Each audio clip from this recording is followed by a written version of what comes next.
Just waiting. We're gonna be waiting. See if any.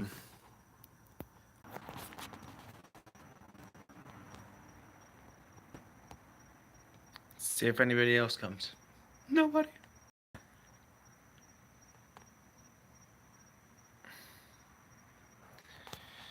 Gonna try out this live thing with nobody here, so.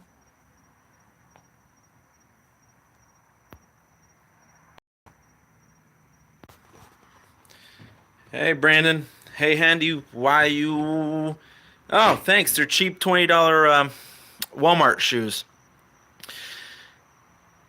I have no idea where the super chat button is.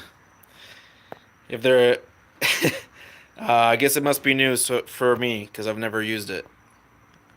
Wilro, Brandon, what's up? Hey, so just a quick tip. These are my shoes that I wear for work.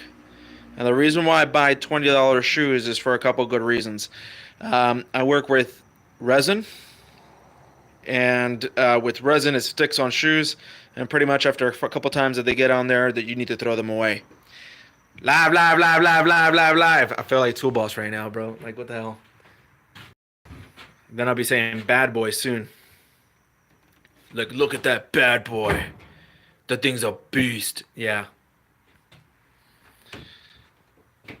Yeah, I don't have that many subs. Man, everybody just popped in quick. Everybody, feel free to subscribe. Hit that like button. Because I feel like doing some more stuff now that I've built the shop. Just a quick look. It's not that great. This is just a temporary thing. But I built it under 200 bucks.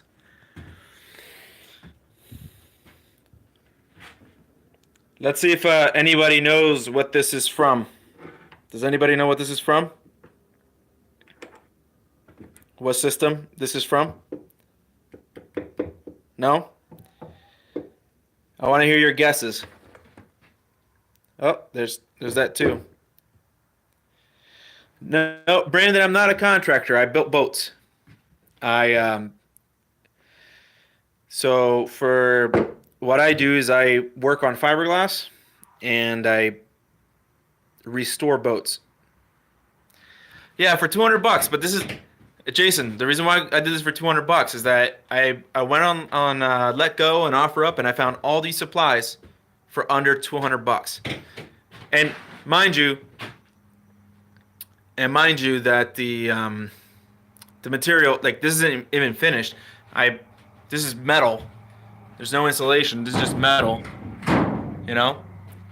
It's just something to enclose, to put my tools in, because where I'm at, not much space. Yo, what's up, everybody? Man, this is great. No, it's not. This is not a Milwaukee tool. Definitely not from a Milwaukee tool. All right. But it makes you think of the Rigid, doesn't it? But it's not from Rigid. Let's see who can find out. We'll give it another 5 minutes. Another 5 minutes, and we'll find out. It's a Black & Deckers. Okay, actually, yeah, you're close. You're close. It is a Black & Deckers. It's actually a Craftsman one. It's a Craftsman bolt-on. Who said that? I can't see my live. Okay. Handy without you. What is that? How do you pronounce that? It does look a lot like the Job Max. It's just more home gamer.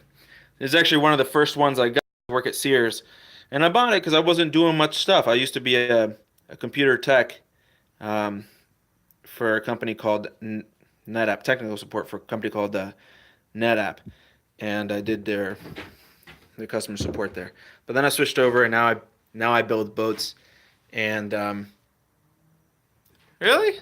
It's bigger than your shop? It's not that big. I'm just now getting things put in there.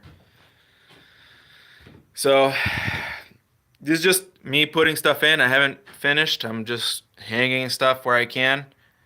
And I don't make anything crazy. Oh, okay. Okay, Jason. Perfect. So, hey, we got some 8 people in here. That's the most people I've ever had online. I've never even tried before. But hey. So, got left-sided saw, right-sided saw. Hi, Neil. Thank you for coming in. Guys, subscribe. I'm going to be making more videos now. Hopefully see how this goes. So shout out in the comments there in the chat. What do you guys prefer? Right? When you come to a circular saw. I have no problem with either or. It doesn't bother me at all. Some old tools. I'll show you some old tools.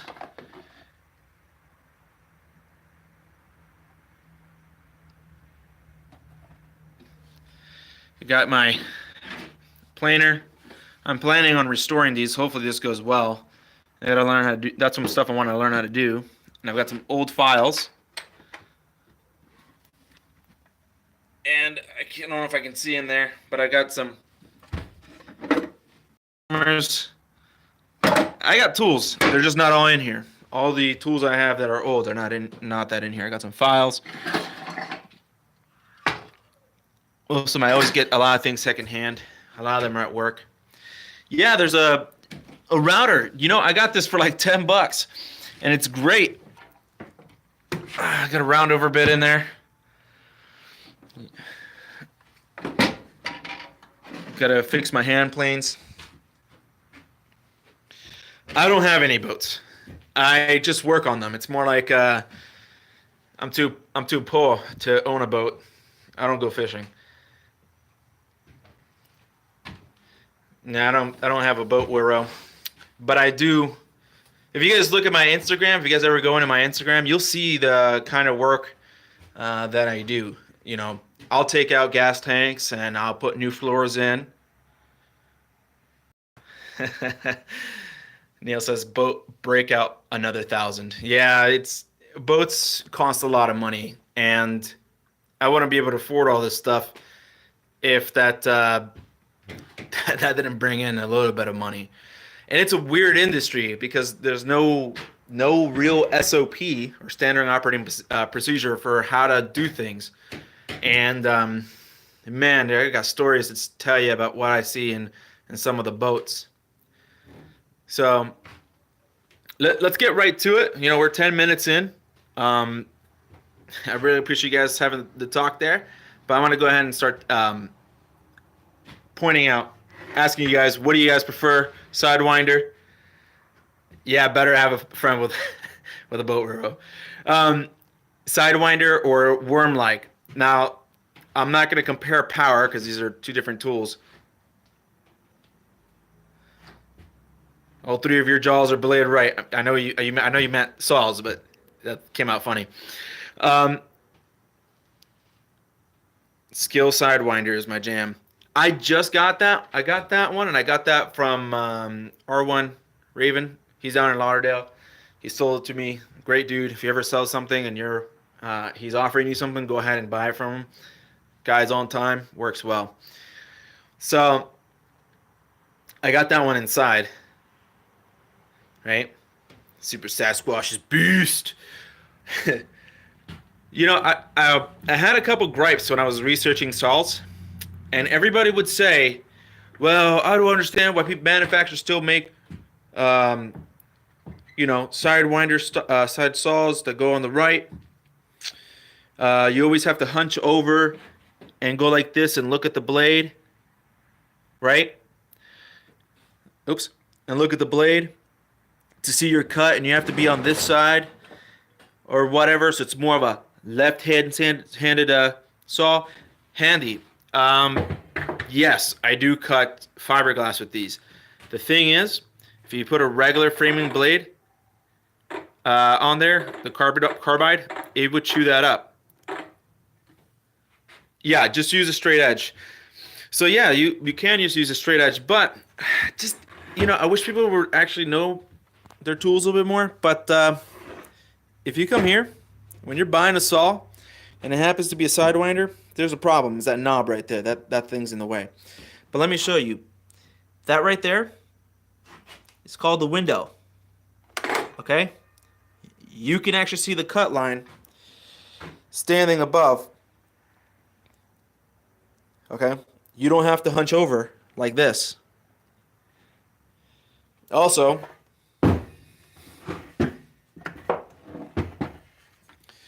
if you make sure that this is accurate, which this saw is, you can see the notches, right? Those correlate to these. So when you're looking at the window, when you're about to make a cut, you don't have to hunch over.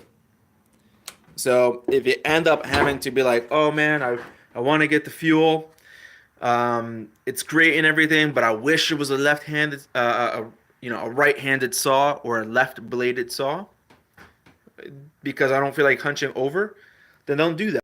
I just told my boss this, and he was hunching over and he was looking, and then you can see him go through the mind of the thing that I told him. And as he's making the cut, he shifts, he's like this, and he shifts over, and he starts finishing the cut with it. And he's like, yeah, actually, I wish I knew that 10 years ago. Just, all saws have this. Now, when I do love the hacksaw, I have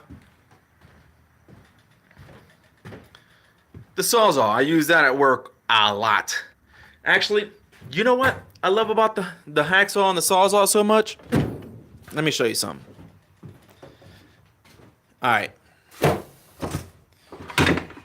me pull this out. I know this video is about the circular saw and stuff, but someone pulled something out there. If you ever get the chance, get these. Okay? And I screwed this one up and I bent it pretty bad. But get these. Who can guess what this is? Put it in the comments. Yeah, I do like the hacksaw a lot. Actually, this one, it's mine. I lent my tools to my dad. I had the brushed version, and I immediately bought, Neil, good job, scraper blades. And these aren't by Milwaukee. And you know what? I tell you, don't buy the Milwaukee ones. Buy the Spider ones. I've broken every single Milwaukee one. And this is my second set of Spider 2-inch ones. And I've only broken one in a year. That's how long it's lasted me. Now I said, okay, Phantom, what are you using it for?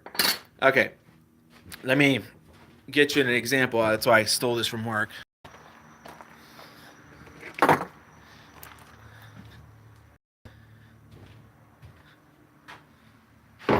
It doesn't have the hinge on the blade mechanism? No, you mean on the shoe. You mean on the shoe. The shoe doesn't pivot, is what you mean. All right. So when I go into the, this is fiberglass, right? This is gel. And I want to show you guys something.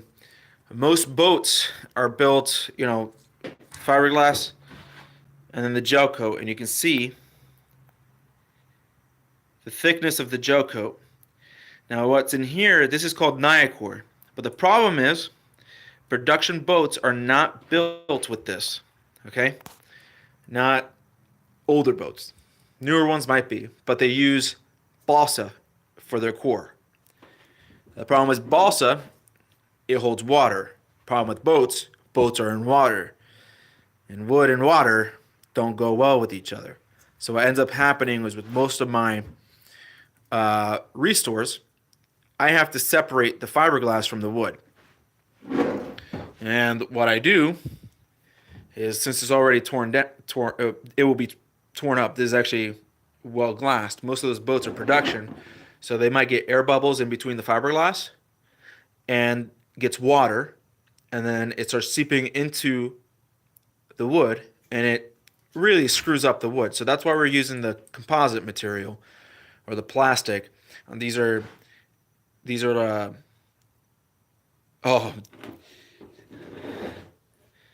so yeah. Wiro, you got a Boston Whaler? Is that yours? I am so sorry. So these scrapers are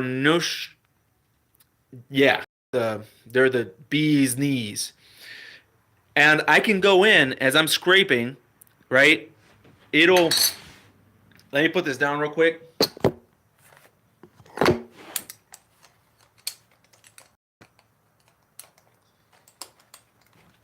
Give me a second, guys.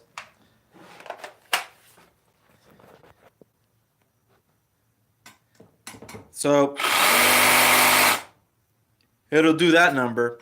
And so when you're tearing things apart and you need to separate old glass, the one that's peeling off, you can scrape and you can go flat on the other one. This one will scrape down into it, and this one will just glide on top of it in case you're afraid to break it. Sorry, I gotta get a tripod. I have one laying around somewhere. But that thing works amazing, and I've done a trawler. It's a 30-something foot trawler, and I removed the whole core in its entirety with one blade. And I used what's it called, an air hammer, and an air hammer has a chisel, and the chisel is very thick, so the edge isn't as sharp. So with this, you can sharpen it, and it's relatively thin. But I can go in there and I can remove all the wood and fiberglass. I can cut fiberglass in between. So if I need to just cut off a piece to continue, to put the tool further in, because the fiberglass will like lay over, and it won't let you get the tool in. I'll go like this and I'll cut into it, and discard it and then continue scraping away. So the hacksaw is great, especially when I'm doing hatches. Small hatches where I have to remove the wood and remove the fiberglass and clean it up so that I can get the grinder on there. So then I'll put the grinder on there and clean up the fiberglass. And then what we'll do is we'll then add more glass, because we don't use wood in our shop. Add more glass. We'll lay this down. Then we'll put the core, which is a plastic core. It's honeycomb. And then we'll put much more glass, and that's very thick glass, and we'll make new hatches that way, and they're gonna last a lifetime. So yeah, so to answer your question, I love the hacksaw, and I want to get the M12 version because believe it or not, this is, for me, for my job, this is still kind of big.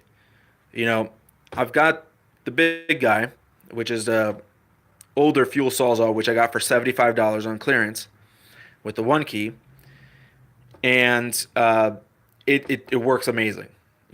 Maybe the super sawzall, I might get that, but right now I think this is going to be good enough. I don't need to be spending any more money.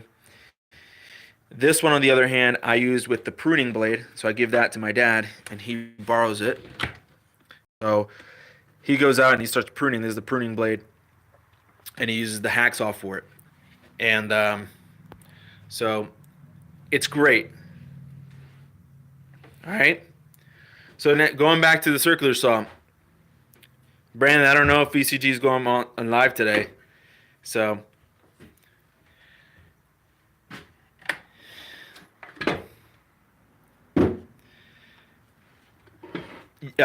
so for this one, this is like it's a really good saw. But I don't mind which side it's on. On the other hand, the M12 one, it's great. It's nice, but it's not my favorite. It's relatively slow, in my opinion, cutting 2x4. And it's great when I really just don't want to be dealing with a heavy saw, But you got to keep the blade square and keep it from binding, and you got to use it with the 4 amp hour battery. I don't like to use it with anything lower than a 4 amp hour battery. You'll notice a performance difference. When it comes to jigsaws, I got an old Black & Decker. I don't have any of the new jigsaws yet, because the jigsaw that we use at work, it's old. We use it at work, and we're not making that complicated cuts as often the last 6 months. So I haven't seen the need to buy a $200 jigsaw. And the materials that we cut are usually composite materials. Um, so, oh, Wilro, grinders. Holy moly, right? Because I'm going to try and keep it PG. The grinders. I do have a grinder. I don't have it here. It's at work. I use that a lot. The fuel grinder without the brake, I thought was a little interesting. Because every time I went, there's two versions. People don't realize that there's two versions of the grinder. Uh, the mechanism in which the grinder uh, shield goes on is different, and I'll make a video about that later because it really annoyed me because I wanted the one in the picture, and I didn't get it because that's what all the Home Depots here in Florida had. So, what's the problem?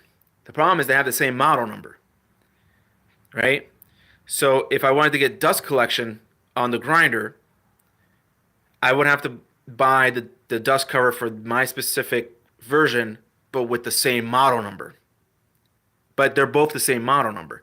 So they have to give them the serial number to find out which one it is. I'll make a video about that grinder and the dust cover for it when I order it, because that's a problem and it really bothered me.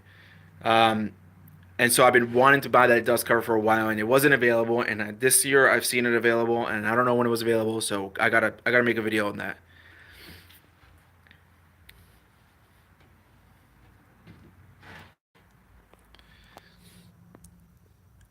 So the M12 is almost the same size unless you go brushed. Then it is way tiny. My roommate has the M12 brushed, very well small. However, a lot more vibration, no counterbalance gearing. Well, Neil, there is the paddle and the switch version. I have the paddle version. Okay, so good. Go on, Rora. Okay, so I got the paddle one. If you look at the picture, okay. If you look at the picture, I wish I can. I had it here because this is great. On the head. All right, we'll just say the head, right? Where you put the oh wait, no, I don't. Where you put the discs on. If there's a black metal tab that's flat on top, like that goes like this, right? Like that, to push back, and it's got the spring on the back side or on the front side, whatever, then you got the same version that I do. There's a different one that has the latch that kind of goes in a swoop, right? The quick adjust guard or whatever.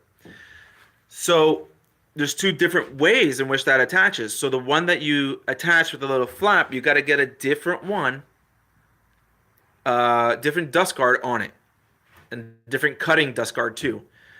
So they sell those. I'll try to see if I can get the links and I'll put them in there. But I thought it was really weird and it really bothered me, and I got really mad. I got disappointed because I wish they would make that more clear, but they didn't. And I wanted the other, the tab that kind of goes like this, because it just seemed like it was a much easier tab to do than the one that you push up, and it was kind of finicky, and putting the guards on were a pain in the butt. Old Black & Deckers are good. It's the new Black & Deckers that is no bueno. You're right. Yeah, I have a lot of the old Black & Decker stuff. Their new stuff isn't that great. But you know what? Their Matrix, the Black & Decker Matrix and the Craftsman Bolt-On were amazing. They didn't have a lot of power, but they were just amazing. Yeah, I was looking at the reviews and people were putting bad reviews on it on I can't remember what website it was, a couple websites, and then they found out, and then I realized what was going on. So I gotta order my dust cover. But that grinder is amazing, and I'll tell you why. Because I bought. Now you guys are familiar with Diamond Cup wheels. At work, we don't use Diamond Cup wheels because they are segmented cutting abrasives. So the segmented cutting abrasives are great for when you're doing concrete, right? When you're on a somewhat relatively flat surface. So what I use at work is a convex diamond wheel. Okay? And what that is it's instead of being a cup like this that goes down, right? If you imagine that my hand was a cup or a bowl, it would come down like this. Mine are like this, and they have a slight curve, right? Like a regular plate. Like if you had a plate, it has got the curve on the outside. So I ordered, we have those, and they're solid. They're just diamond grits, right? They're not segmented bars. They're just a full surface rim, right? It kind of goes like this on the outside. And the reason for that is because we're grinding on uneven surfaces. We're grinding on slopes like this. So as it goes up in a slope, we got to keep it flat, or we got to use the edge to grind. We use the edge to grind. So we don't use the segmented stuff. The problem with those is if I use a dust collector, they don't have holes for the dust to go up. So I use the dust collector on mine, and it works. It's much better to work with, and it captures a lot of dust. But one, I don't have a great vacuum. I have a rigid vacuum that it's not enough for a 7-inch grinder, and the CFM. So it still leaks some dust, and then two, you know, there's no other holes in the grinder disc to pull the dust out. So, it's okay. But with the fuel grinder, I know it's a 4-inch grinder, 4.5, 5-inch grinder. I was able to put the 7-inch on there. And people are like, don't do that, right? It's not safe or whatever. And it's true, you shouldn't do that. But the thing is, my job's a little, how do you explain it? Not my job as in the company I work for, but the job itself, it's uncomfortable. And I'll put some pictures on there. But on the boat, when you have the boat hole and you're trying to grind, I'll show you right now. So the hole is like this. It's folded in half. It's a deep V, right? Now it goes up in an incline, and you're trying to go into the middle, and you're trying to grind up where those two holes are at. And there's a lot of dust, and you've got a big heavy grinder, and it's got cables, it's got hoses. That's not safe. So I need something lighter, and I need something that I can control, and then I need something that's on a paddle switch. So I decided to put the 7-inch on there, and I use the 7-inch on there, obviously without a guard because it won't fit with the guard. And people cringe, but to me it's safer because I have control. It's fatigue and complacency that gets you screwed up. So I ground myself well on against the hull, and I use it that way. But the grinder has so much power that it can handle me grinding against fiberglass with a 7-inch disc. Just think about that. And I can do that, and I'll stick a 12 amp hour battery on there, and I'll go 40 minutes, 45 minutes grinding away. So, okay, I didn't see these messages. So what kind of respirator do I use? I use the dual filter carbon respirators, the 3M. I use the full face mask and an air fed as well. But most of the time, I'll use one of those trendy little masks, the RZ masks. They work very well because they're very comfortable. But I tell you, they don't get all the dust out.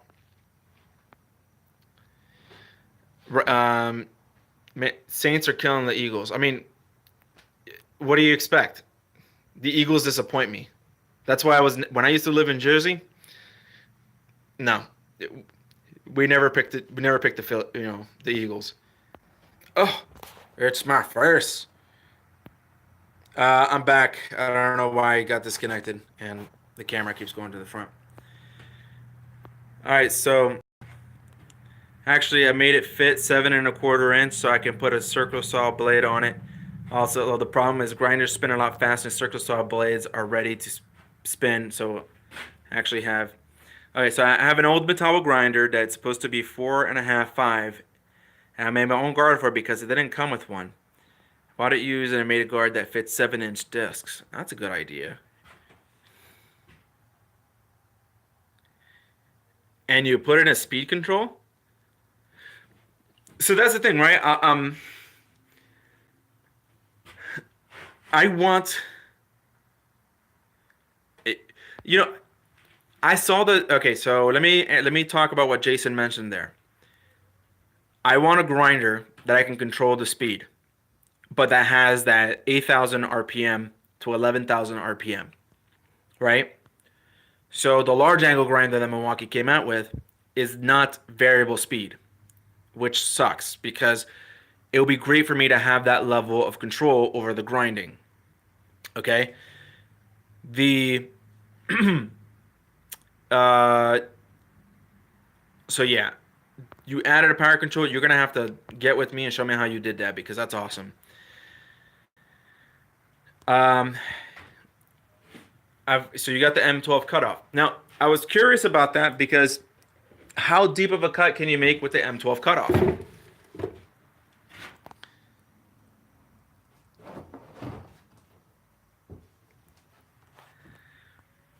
5/8 of an inch. Okay. I think that'll do most of the material that I'm cutting because he's usually, what is this? Um, get a measuring tape.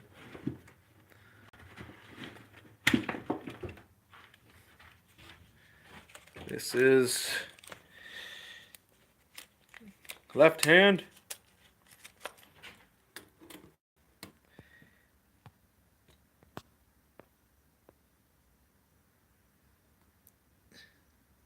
It's a 1/4 inch. 3/8. I think that'll work.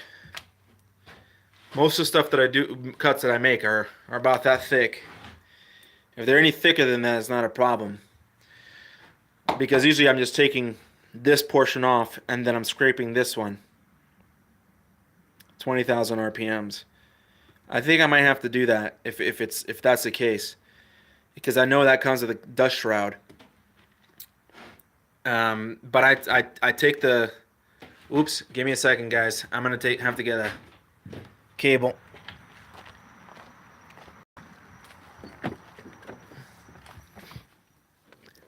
Oh, where did I put my cable?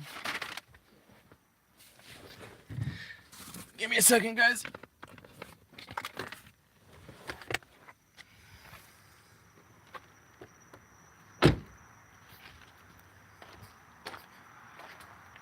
Really?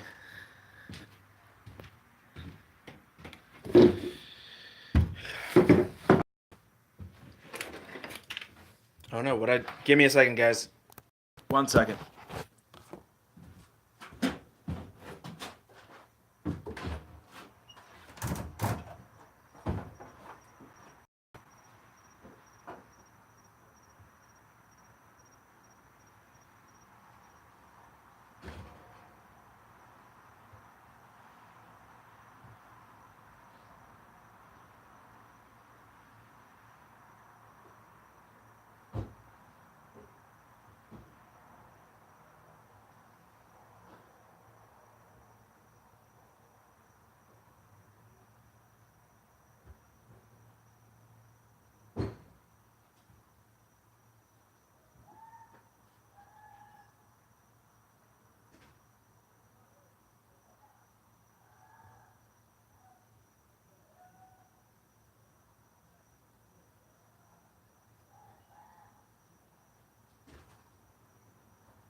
All right, guys, hold on.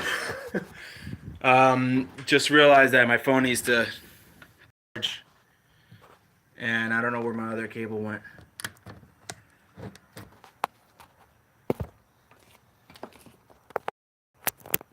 All right, I think this should save me. Yep.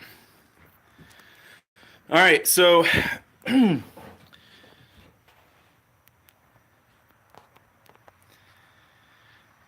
Chano García, la razón porque hay una sujeción que YouTube para VCG es porque soy parte del grupo de VCG. Bueno, no soy parte, pero son el mismo tipo de contenido. All right, Jason, rectifier can manipulate the sine wave to cut speed. However, doing so cuts power. So you don't want to, okay, so you don't want to cut power, only speed. So pulse width modulation is the key to cut speed and keep power.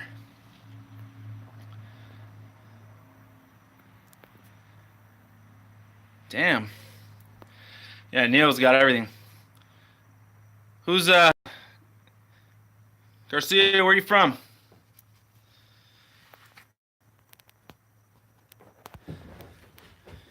So, but yeah, that's where I was curious about the M12.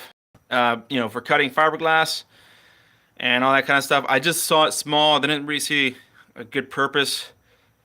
But I might get it and try it. But so far, I've been happy with just using the regular grinder. But I gotta find out, because the thing is, in the boat industry, they don't these tools. They sound great for like everybody else, but when I use them for my job, either they're lackluster or they're overkill or they just don't fit in because I don't know how to explain it. Awkward positions or sides like that. So that's why you see a lot of variety. You'll see that I have a lot of variety of tools, and I use them differently. Like when most people will use a hacksaw, they'll be cutting away things, and I will be cutting away things away, but I'll be also using it a lot to scrape instead of using an air hammer. So I'll be repurposing the Sawzall primarily for the air hammer, because, like I said, the chisel aspect of it. So my battery's at 7%, but I'm charging, so we'll see. Neil said, "Yeah, I got one, and the Sawmax 3-inch blade set at Lowe's." You know, is the Sawmax the one that plunges down, and then you can make the cut? Cause that would be great. But see, the thing about the M12 one is, I think I see it great for like you setting it down and making a cut. But I make a lot of cuts on like fiberglass when I lay the fiberglass onto the material. There's these overhangs. So there's two ways to get rid of it. You grind it down so it makes a lot of dust, or you cut it off. And one way to find out to cut it off, I would use an oscillating tool. Problem with the oscillating tool is that it takes a little bit longer than normal, but it doesn't produce as much dust, which is nice, especially when you have more than one boat in the shop. So what I've done is I use the grinder to cut, and then at the same time use its edge to abrade it a little bit. So that'll work. I just ordered me a pack out, so we'll see.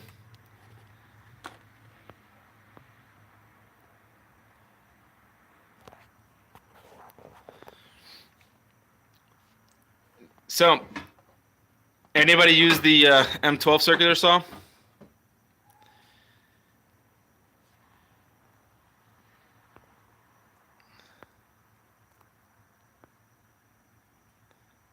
Anyone else have used the M12 circular saw?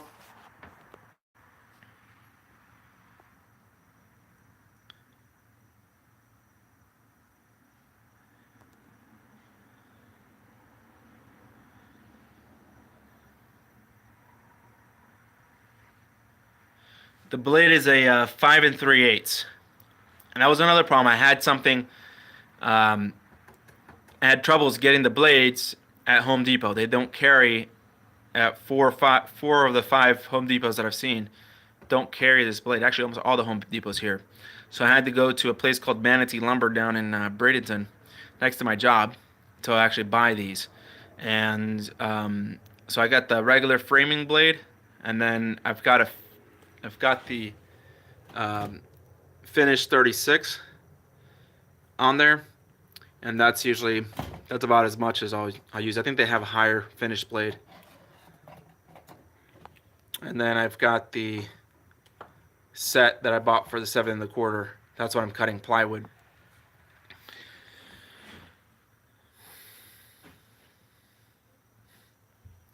The tool's nice. I like to cut 2x4s with it because it's smaller and it's great for overhand cuts. But it stalls a lot. And so the best suggestion I have is get a good blade like a Diablo blade with a low cut number and use this for trim because that's what it is a trim saw. And for trim it works great. For dimensional number it's good. But you have to get a good blade and you have to make sure that you use a 4 amp hour battery or higher. I don't recommend anything else because it'll stop itself. But other than that, this is what I was using for a whole year for the majority of the cuts. I was cutting composite boards, which is it works great on composite. It works great on MDF. It works great on all those different materials. So I've used this saw a lot to cut through that. I've also used this to cut fiberglass, and it cuts fiberglass fine, not as fast, but it cuts it very well. And so I like this saw. But the problem with this saw is this. The key always comes out. So I really don't like the Allen key placement. I wish I had one of those slip-in ones. I mean, I don't know why they use these.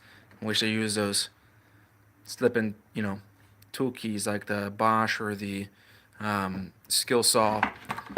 That would have been great. Like just that, and I would have been happy. So yeah.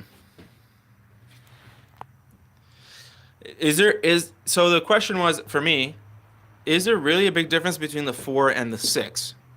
Because I know after 4 amp hours, I've noticed the same amount of power on other tools. But I've been contemplating getting the 6 to see if that's actually really going to help. For example, I found this really weird. When I have my 9 amp hour battery, right, on any tool, right?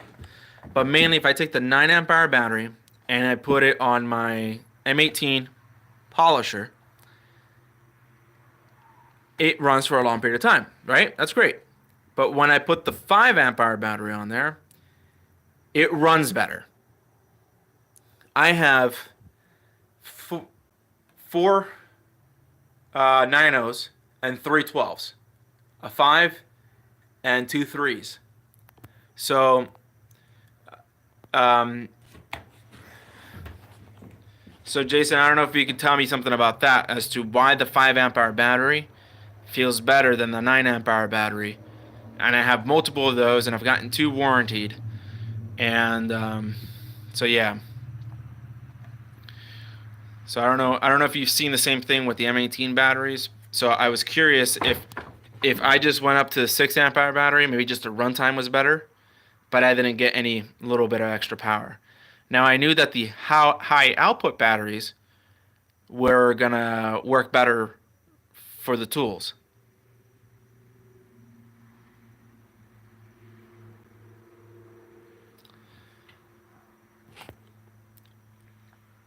Open your clamshell case on your M12 saw if there's nothing in the lower part of the handle where your blade key goes. Then put a magnet in there and it acts as a retainer to keep your blade.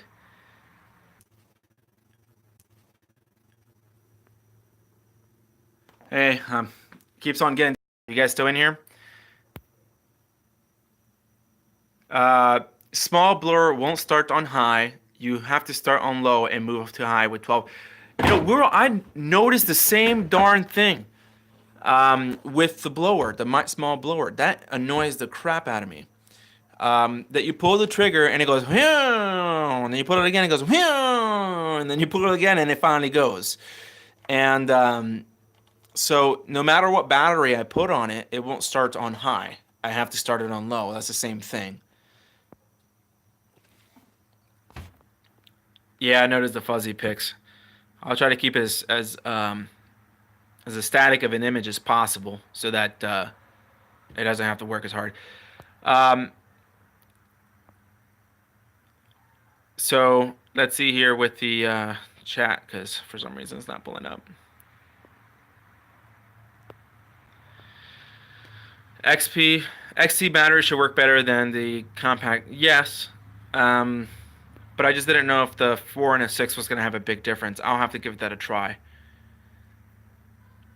And Jason, I might do that, but I don't see right now, nowadays, I'm throwing away almost all of these types of Allen keys. I don't use them anymore. I use the handle one that you just pop the thing through and put it as a screwdriver, and it goes straight. Because most of the work that I do is straight. It's not at an angle when it comes to hex or Allen. And so I do have a kit that's in a separate that has all these in different sizes, and it's a complete kit. And I just roll that out in the off chance that I need something at an angle. So, or I'll use the bits that come with my shockwave to go into the right angle drill bit, and I'll use that, because if that's the case, I'm in an angle, I'm in a really hard angle and it has have the more torque, and I'll do that. And that's a little trick that I've been doing to deal with the hex. But since this is just a tool, if I lose this, I have no problem. I always carry one that goes straight, that it's not the flip out ones, that it's just the that it's the one that goes like into a screwdriver, and that's what I'll use.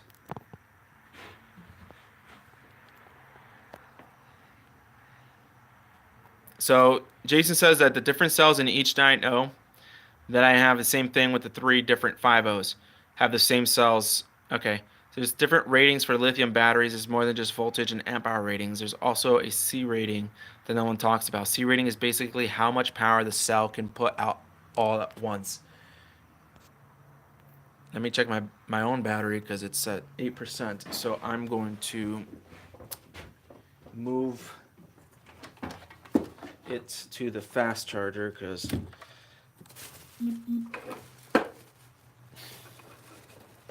that'll charge it. And so the C, huh? I can tell you, but not really, without knowing the exact cells that are in your 5 amp hour battery, because Milwaukee changes the cells all the time. I have 2 different 9.0s, and they've got different cells in each 9 amp hour batteries. That I have have the same thing with the 3 different 5.0s on the S2. Have different cells, and one is different. Okay. Redman, choo choo! What's up, Redman? So Renaissance Man's coming from the Dark Ages to join me in my first, or actually second, live, but much more successful, because there's 6 people and 4 likes. Did I blow someone's ear off? I'm sorry. So Renman, what do you prefer? Sidewinder or Wormdrive? And I know I'm bleeding red here, but you know, do what we can. Look, I can get you a yellow in here in a couple seconds. So you like the Sidewinders. Redman, do you have to reach over to look at the blade, or no? Another sexy flexi. Another sexy flexi.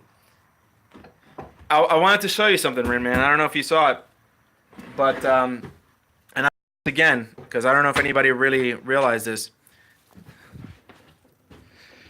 You know, someone else come in the chat or whatnot. Get that out there. Oh, this is the mask that I've been using. This is the RZ mask. It's good because it doesn't bother me as much as the other ones. Okay, as the paper ones.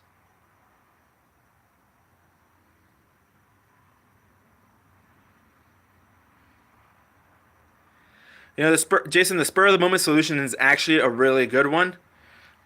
I might do that, but I wanted to give you at least what my solution was, even though it wasn't leaving the key in the tool. It is more comfy. I've beaten it up, and you know what? I gotta tell you something. This got thrown in the wash by mistake with the filter in it, and it came out clean. And I continue to use it, the same filter that's been in the wash. And yeah, maybe the carbon filter is not going to be good. I don't really care. I'm more worried about the fiberglass dust going into my lungs. Now, here's something that most people don't know. Fiberglass dust compared to concrete dust, it's a little bit different. And I was looking through the safety data sheet and the research, and what I came to find out, you gotta tell me which goggles you use, Ren Man. So the what was I saying? I forgot. I lost my train of thought, guys. Oh man. So oh yeah, the fiberglass. So fiberglass, the way it breaks, it's compared to concrete. One is vertical and one's horizontally or whatever. Pretty much the form in which the glass breaks compared to concrete allows your body to evacuate the fiberglass naturally. So the problem with concrete is that once it goes into your lungs, it's not coming out. It'll stay there because your body doesn't have a natural way of evacuating it. So, but it sucks. I gotta tell you this. I had a ton of fiberglass dust in my lungs, and I got really scared. And it happened. It wasn't even my fault because I always wear a mask. I was just in an area, and some guys were just grinding really bad, and I ended up in bed for 2 weeks, and I lost work for 2 weeks because it was really that bad, and it hurts. And I tell you, it's the worst feeling that I've ever had. And so the glass will break in a way that your body can actually build up mucus and evacuate it. And that's what I was doing for 2 weeks. You know what? Thank you, Jason. I appreciate it. I appreciate the fact that I can keep an audience, entertained and engaged. So, you know, let me know what you guys think and how it can improve. But I just like talking about random stuff that, to be honest, I can't find on YouTube. I can't find stuff on boats. Everything is DIY. Nothing's professional. And if it's professional, you have to pay to get those levels of instruction. And it's an industry that is really, it's not as it's not regulated as much. Like, you got so much regulation for contractors. Jose, be cautious with that stuff. They have buddies who do decks. They drew in cups now. It's sad. Yes, it's really crappy stuff. I mean, like I said, I was in bed, but luckily it was pure fiberglass. It wasn't something with a chemical on top of it. So I worked with really harsh chemicals. The chemicals that I work with, yeah, what you do is fascinating, Phantom. I'm just an old nail bender. I like the nail bending. Uh, I can't swing a hammer as much. I've got really bad hands. I've got really bad hands. I've screwed them up when I was in the military. And so swinging a hammer, I cry like days. Thank you, Brandon. So with the, where was I at? I'm back. I'm sorry for the. It keeps on putting the camera in my face, and I haven't like shaved in months, and I have patchy beard and a messed up hair, so I didn't want to be like this. That is a Husky 2 belt. Um, it got empty. This is literally what I put in there. I've got a couple knives. I'll put my scraper. I'll put my tape measure, I'll put my red-blooded Inkzals, because these work great. These work great for fiberglass dust.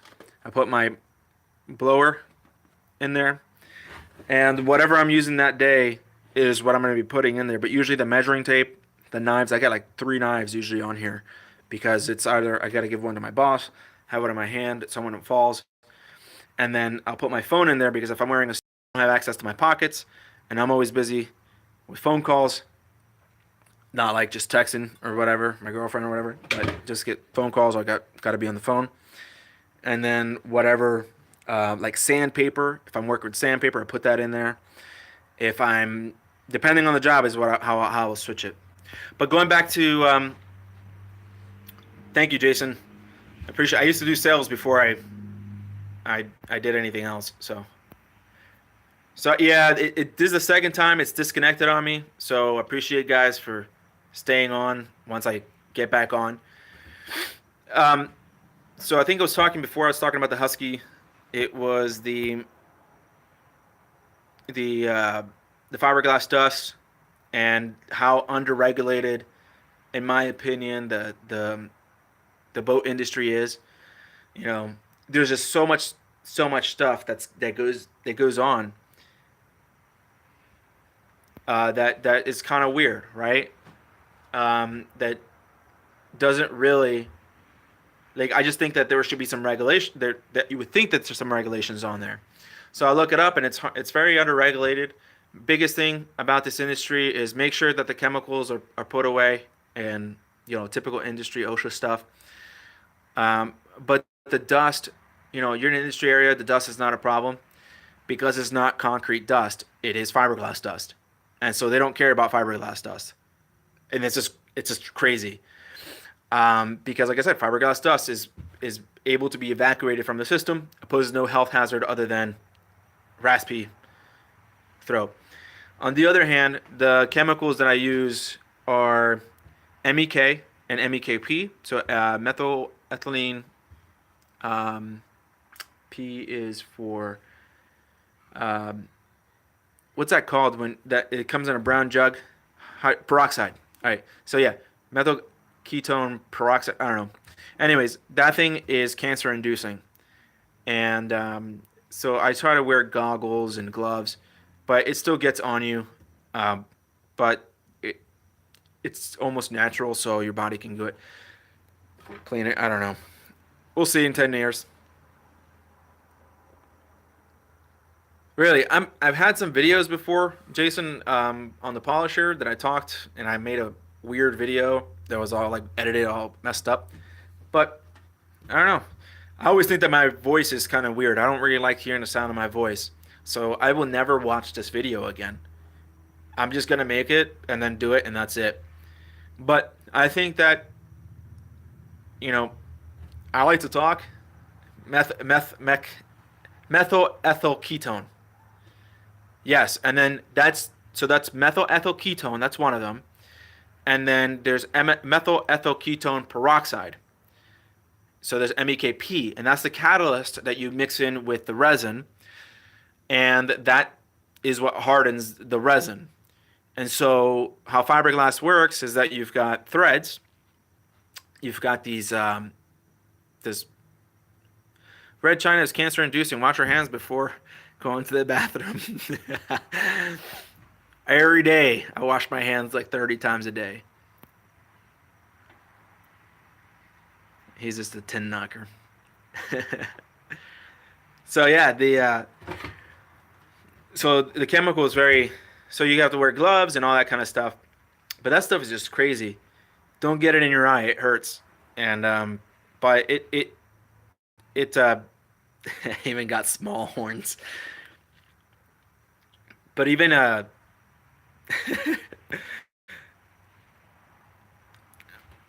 Wyru was streaming on another channel. I don't follow him. That's a good one, Redman. You know what?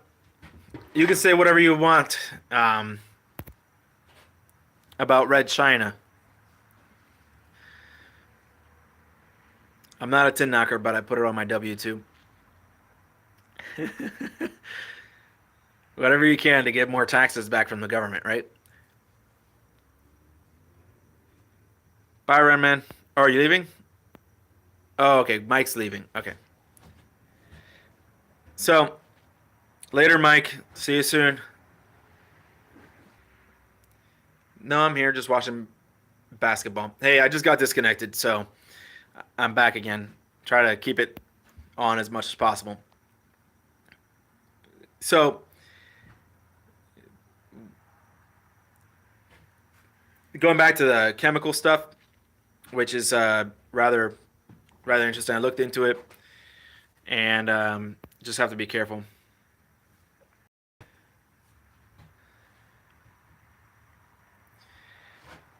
You know, I would like you guys to know that I've given this one a try.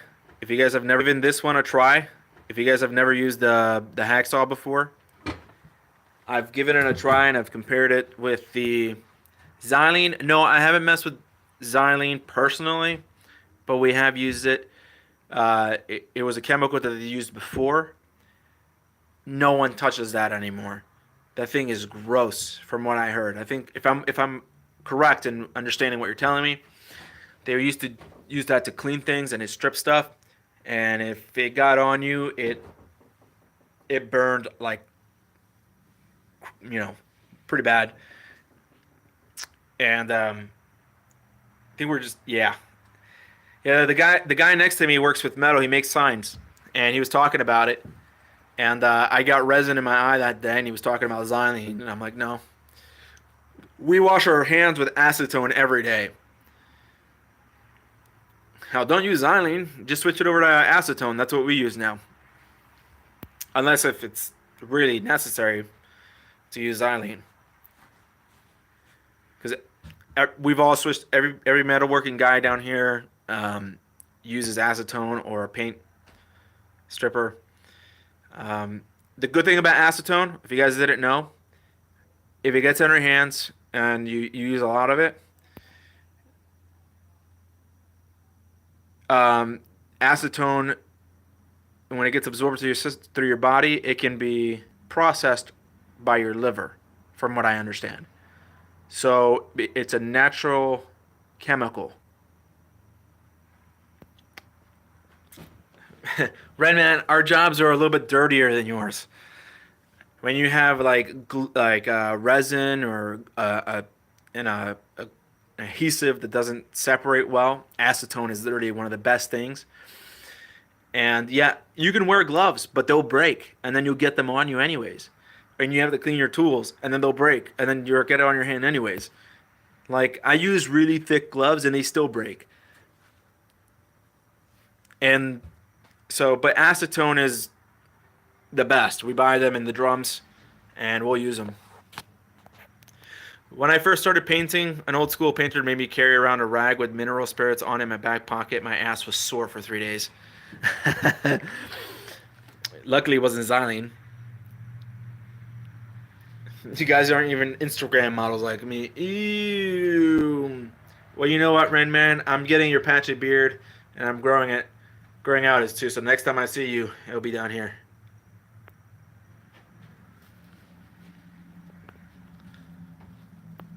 And I am an Instagram model. I got pictures for days.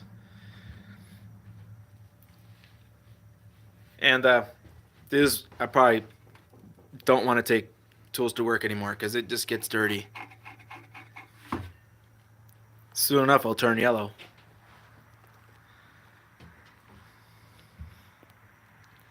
Yeah.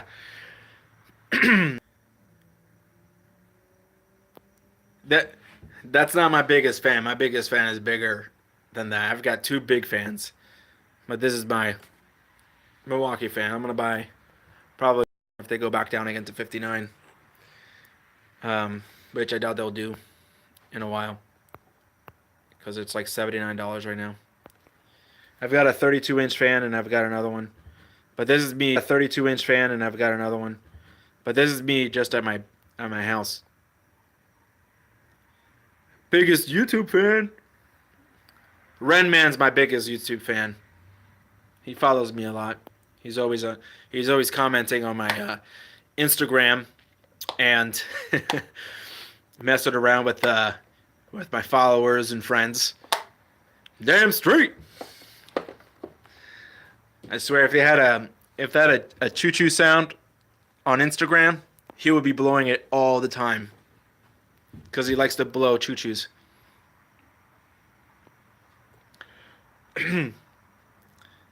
So, you guys have any questions? Anything else you want to know? I don't have much to show anymore because what I was going to talk about was the circular saws. But anybody else have this? Have they given it?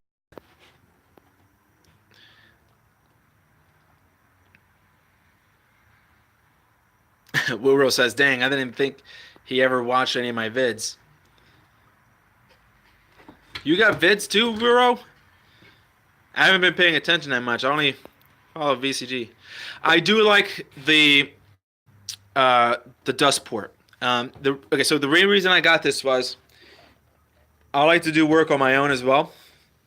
So I don't just do it at the, I only work with one other person, the owner of the shop and myself. That's all the work we do. And then I'll go out to the marinas and someone will say, "Hey, I need to cut out a gas tank." And it's a big yacht. And there's only a couple ways to do it. You can use a Sawzall, which will leave an ugly cut. And or a circular saw. Well, you're at the marina. You can't produce a lot of dust. So I got this for this reason. I was going to buy another saw. And I do have another saw, the Skill Saw Sidewinder that sold to me, and I got it. But that's more like I want to keep at home. This is more my really big workhorse because I don't have power, and I want to cut it, and it works good, especially for the really fine dust, which is really what you want to get rid of. I don't care about the stuff that chips out and whatnot. To me, that's not a problem because I'll sweep that up and I'll vacuum it up. The big small dust, the fiberglass dust, is really what I want to get. And it works really good, and I never have to take it off. If I cut, I don't care. It works okay. It doesn't bother me. But what I really like is it's got power. Like, it's got power. I bought the additional dust collection for the DeWalt. Dang thing has a hole in it. Come on, DeWalt. So it's got power.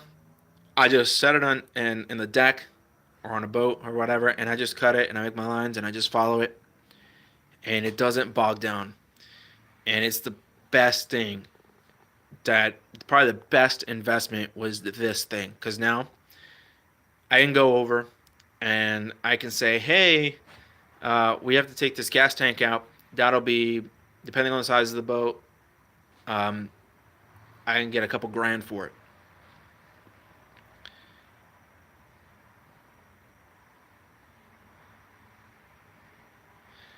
That is correct about acetone. I love acetone for that reason. Is not only is it less harmful, it flashes off, and it's cool. It's colder because it just evaporates so quickly, and that's it. So, and the thing about acetone, I think it leave. I don't know. I haven't tried xylene yet because I'm not going to touch it. I don't want to deal with it.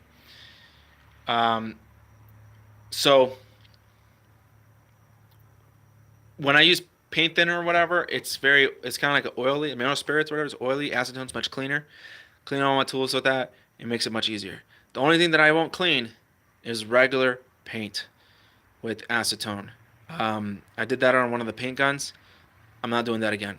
I don't know what happened. I think it was a water-based paint that I used it on a air gun for some reason. I don't know why. I don't think I should have done that. And I used acetone to clean it up. Bad idea. One of Jose's followers fell for my red China joke. The stud tape is missing numbers. Ha ha ha. Yeah, you said something about the 19 skipping a number for cost savings. And he comes out and he pulls it out and he's actually looking for it. He's like, "Oh, where is it?" Oh, it's right there.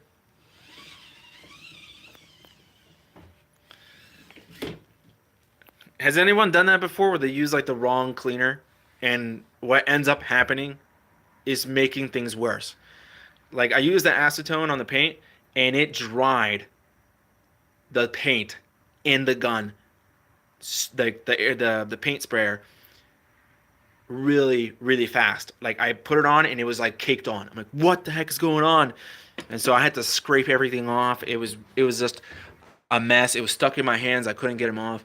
It was like that one time that I first messed with oil based paint, and I could not. I could not get it off because I used water. I would use water. See, everyone knows what I'm talking about. It's clean oil-based paint with water. Yeah, not doing that. Use diesel. You should get a couple of cans of conformal coating. Take 2 cases of all of your tools and spray down all electronic components with about 3 layers of that and flash off. Conformal coating. I think I've seen AVE do that to help waterproof. If that correct, or prevent the corrosion on the components, correct? I just use acetone and denatured alcohol. Redman, you use acetone on what though? Off between each layer, but it will also mitigate ingress of dust and other contaminants which can lead to corrosion when coupled with the water, especially salt. So that's my biggest problem is I don't know how dust resistant these tools are, especially the grinder, because I like when I grind, I turn white. I'm brown and I turn white, and it gets stuck in there. And I don't know if you notice. I'm gonna show you here. See if I see there's like dots. That's fiberglass inside in there, and that's because the suit will slip when you're grinding, and it will let the dust get in there, and it will get in your body like that, and it starts to itch, and the more you scratch, the worse it gets. And so I just don't let it scratch, and so it ends up being like this, and it will come out in a couple weeks. When I silicone caulk my tub and showers, acetone and denatured, then silicone. I don't know why the denatured after the acetone, because when I do the caulk, I usually only do acetone. Um, you know, I use, I don't know if anybody here has ever used this, but have you guys ever used a 3M product, 5200? We use that. It's marine grade. Acetone leaves a residue. Okay.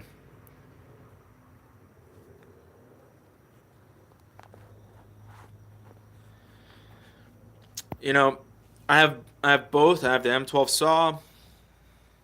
Okay, denatured alcohol.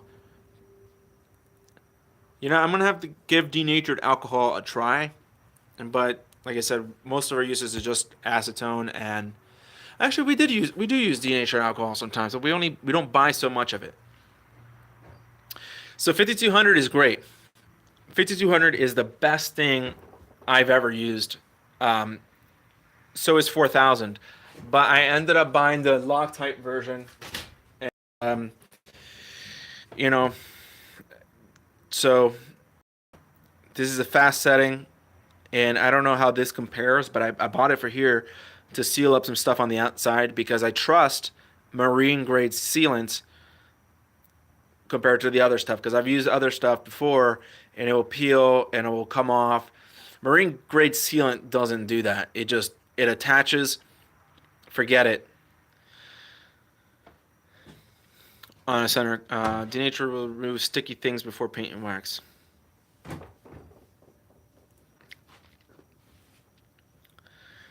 The other M12 tool that I have is the caulk gun, which is right there.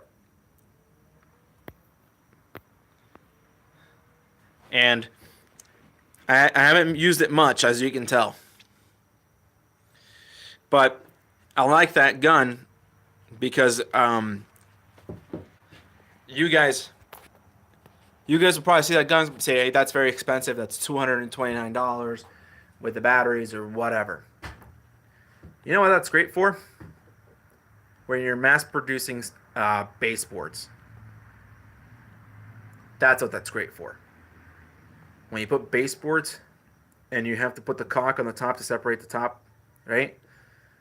Did that for apartments, um, renovated houses. That's great. All you do is you nail them, right? You nail them, and you're about to do your caulk phase. You set the speed on the top knob, press the trigger, wait for it to come out, start walking back, and never let go of the trigger. Just keep walking.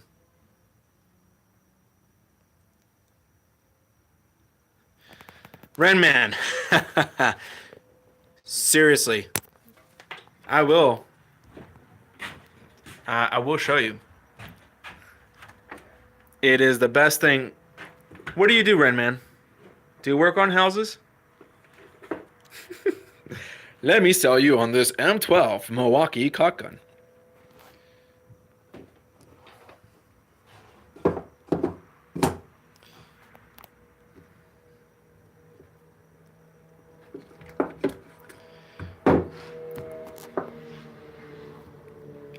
I'll show you a quick demo.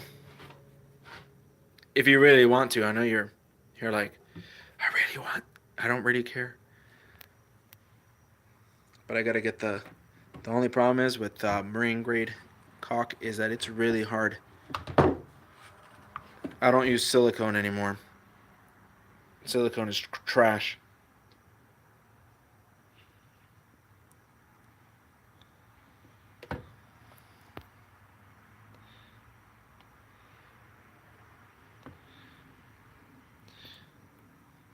Do you want me to demo it? Is that what you're saying?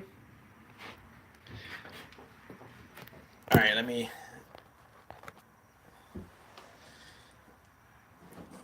Don't mind my cheap kicks. You really gotta make sure that you never put this caulk gun, the caulk when it's plugged, because it'll blow the caulk gun. Don't ask me how I know that.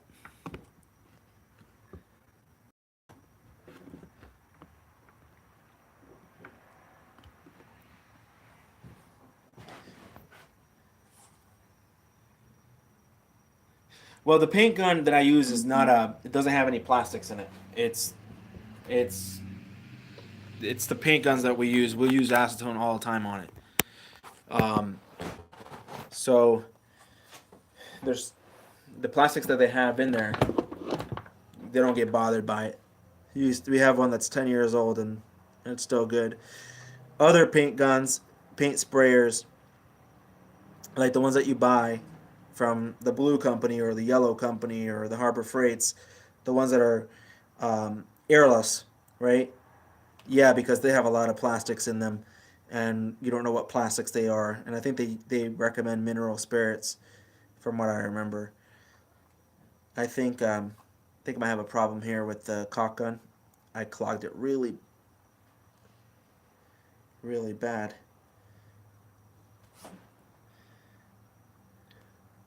It's not coming off. It's not coming off. I guess someone didn't really. This one might be junk.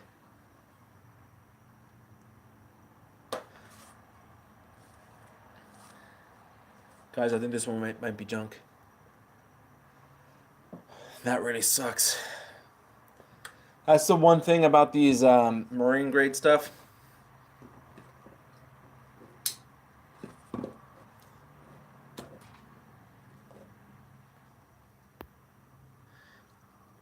Oh, yeah, we can do a depot tour.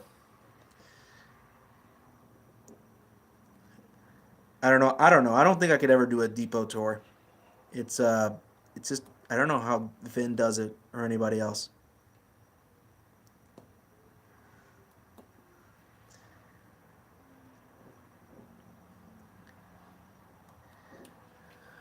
Let me give me a couple seconds here. I do have another one, but I don't want to open it yet. So the one thing that I don't like about this gun is it doesn't have a point on its little jabby things.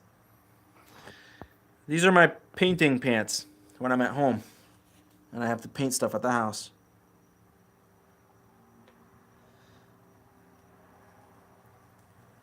I think I almost got it out. Ooh, almost. Still got like a crap ton more.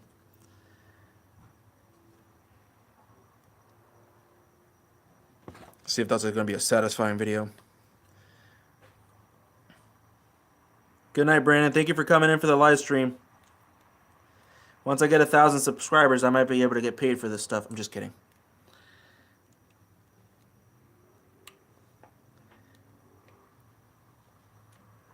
Jeez, bro.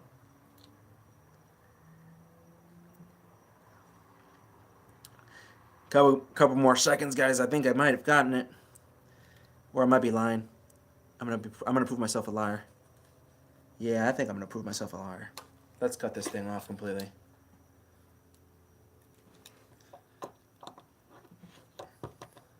Because I think I just watch. That thing is solid. So let's see how far that went down. Yeah, I had no chance. This one's bad. Oh, this one's clean. Finally. Anyways, this ain't gonna work. That's a whole bottle wasted.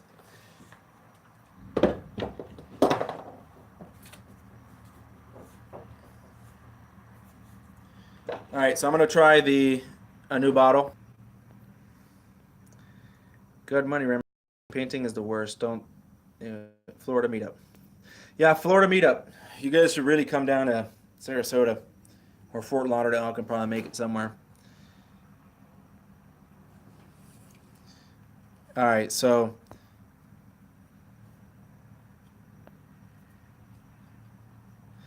I'm gonna just cut one.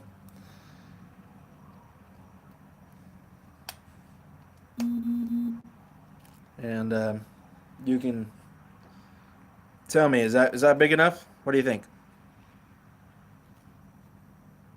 Let's see if you can actually see it. Wilro, what do you think?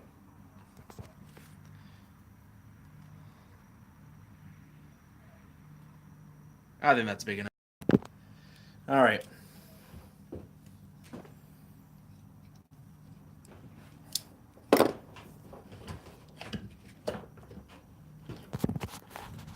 Let's see if I can set this up somewhere so you can see.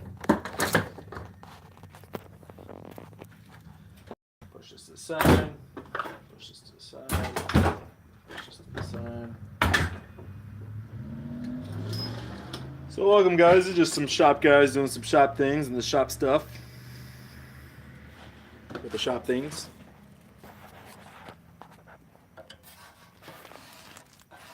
Ooh, Vaseline. I wish I had an assistant here. I guess we're going to do this one-handed. Battery. It doesn't have to be a 4-amp hour battery. It can actually be the smallest battery, and you can do caulking all week with one battery, actually. Alright, so the M12 caulk gun has different speed settings, and I would suggest if you're not trying to massively dump caulk, okay, then to keep it around 2 to 3 until you get the hang of it. Let me get the focus. Focus UF. This is actually metal, and it's solid metal, okay? Like, it's really tough. Yeah, Ren Man, I disconnected it. It must have rewound it and whatnot. So I'm back. I just put the caulk back in here. It's got a new tube. The gun's got a battery. What I was saying is that you can use the compact batteries, and the compact battery will last you all day, probably all week worth of caulking. I've done baseboards with it. It's been great. So the select here, okay, that's in the lock position. You pop it out. You can actually push it in, and when you have it out, you'll be able to pull the trigger, and it goes nice and slow. But if you go higher, let's say the highest speed setting, you can push it in, I pre-caulked.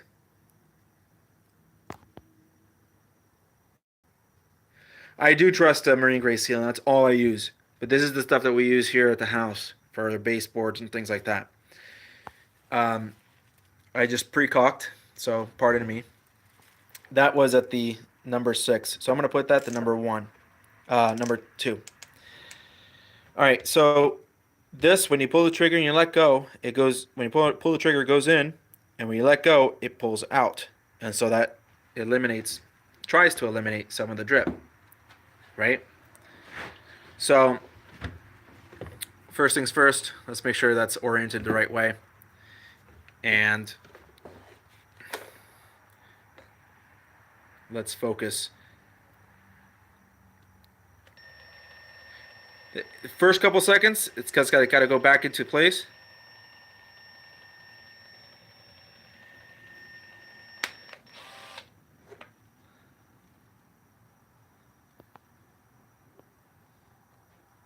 So did you guys see that?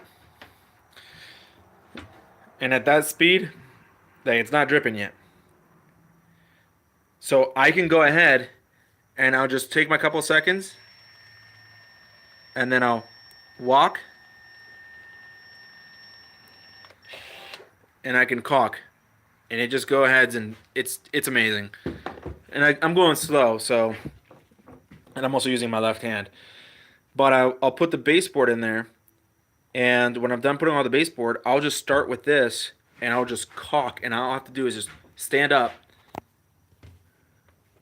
reach, pull the trigger, and then just walk. I don't have to go so slow. And I can go fast in this if I want to, and that's a big need.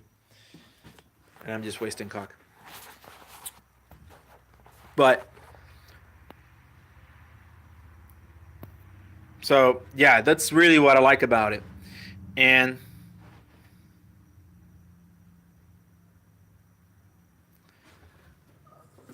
let me just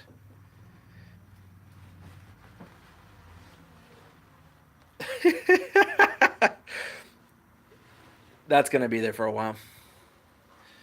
I gotta deal with this bench anyways. It's got full of grease.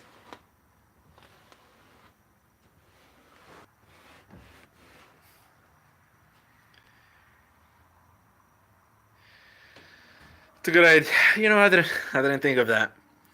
I really didn't think of that, Wilbro. I really didn't think of that, Wilbro. But I already Husky use a 5-in-1. Yeah. I don't know. I like marine grade sealants. If you don't put them in the fridge, and or whatever, and or whatever, then they're gonna go bad. And so I keep getting disconnected, so I'll move over this way. All right, guys. I think I'm gonna call it a night. I appreciate you guys for coming over, for spending some time with me here at the shop, and all that kind of stuff. We'll continue. I'll be back on the discourse,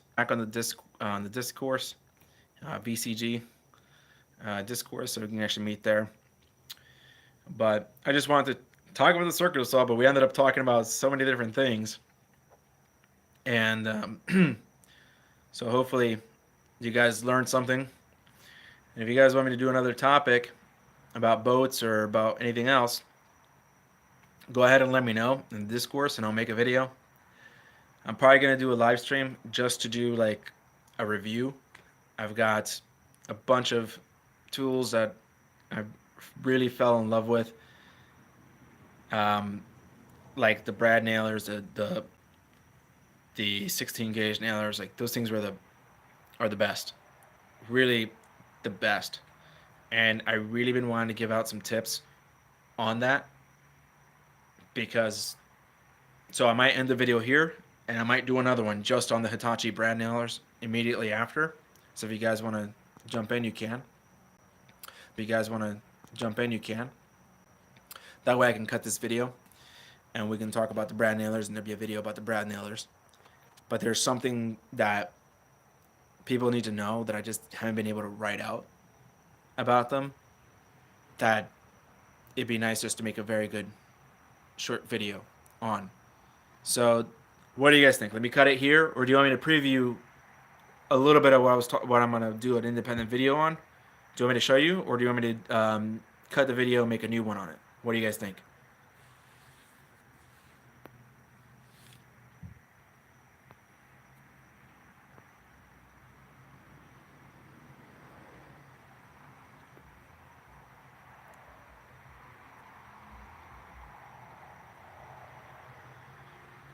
I'm here watching game.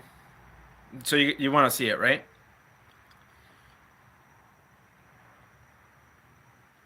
Do you winning? Ever since I've been watching Vince, I've been going to the Home Depot like all the time, and it's crazy. Where were you in? All right. So let me do this.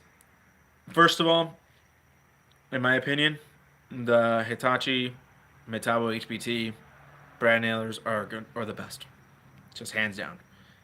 Really like it, and there's a couple of reasons for it. I've gone complete job sites because I don't only work on boats. I help doing remodeling stuff. My dad works there, so I go out there and then help him out.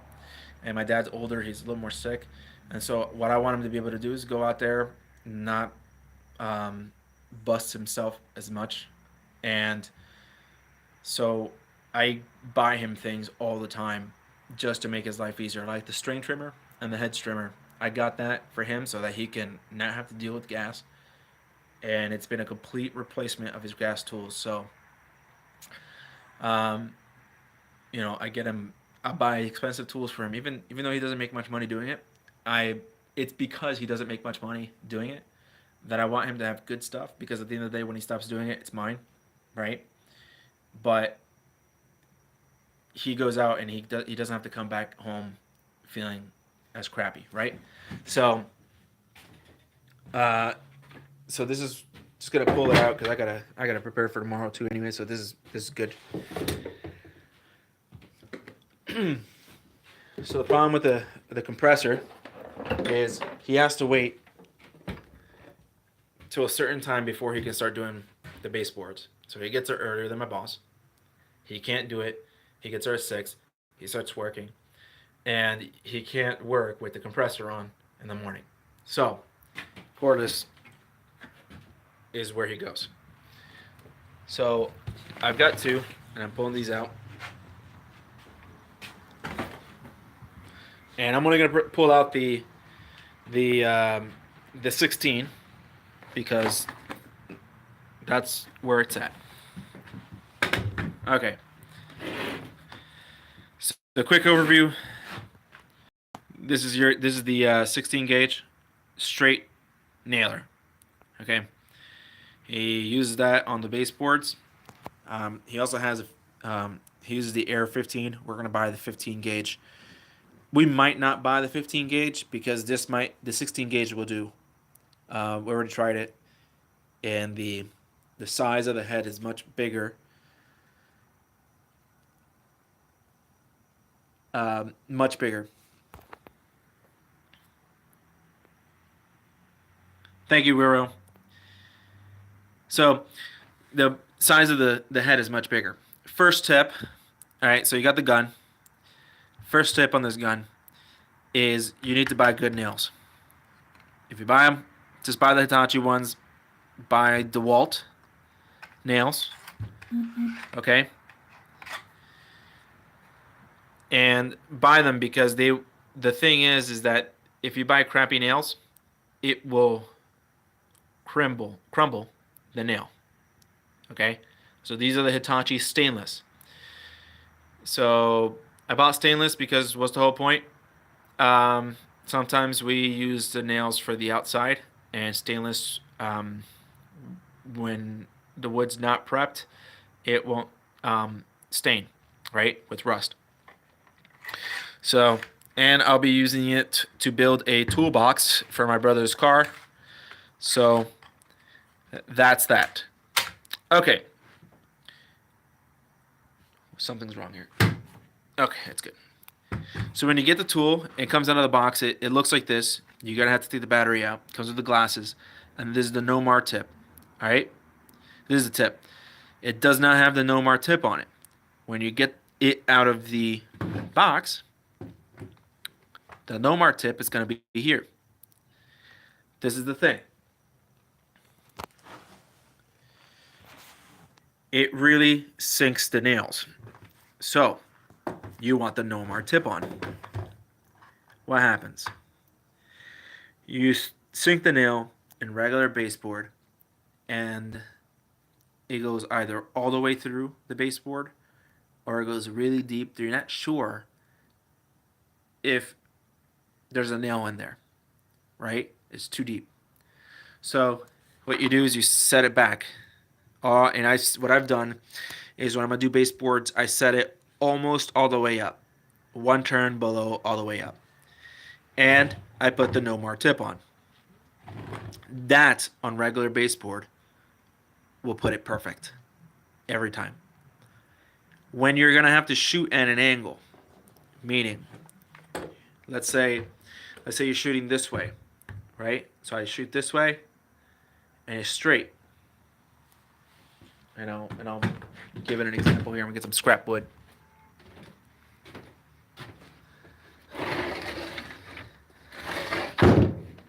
Oh, here's perfect. I guess it's not really perfect, but okay. Got 2 pieces of wood. This nail's probably too big for that, so let me get a 2x4.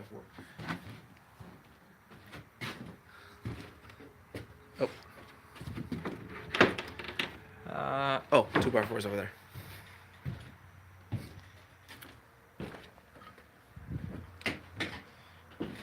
All right.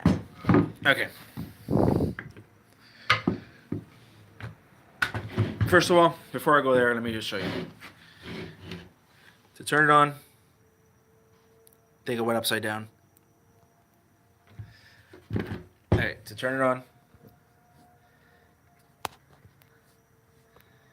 I just press the button, hold it, light turns on, it's on. Okay? You press the nail button once and it blinks, that's bump fire. We're just gonna keep it on. Oops, this one. I'm looking at my phone. All right. If I go like this,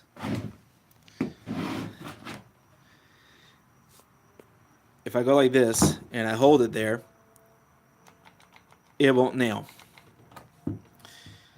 So that's tip number 1. If I go here and I nail it, it sinks it. Okay?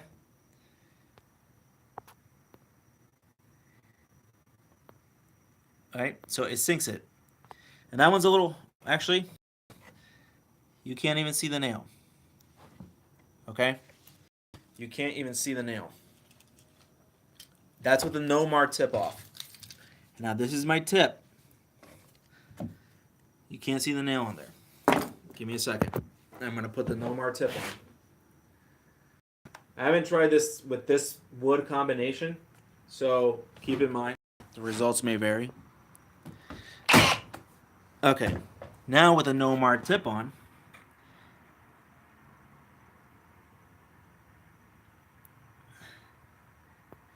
just with a no mar tip on, right? It's right there. You can see the nail. So that's because the nailer's depth is all the way up. So I've got to set it further down. Let's try that again.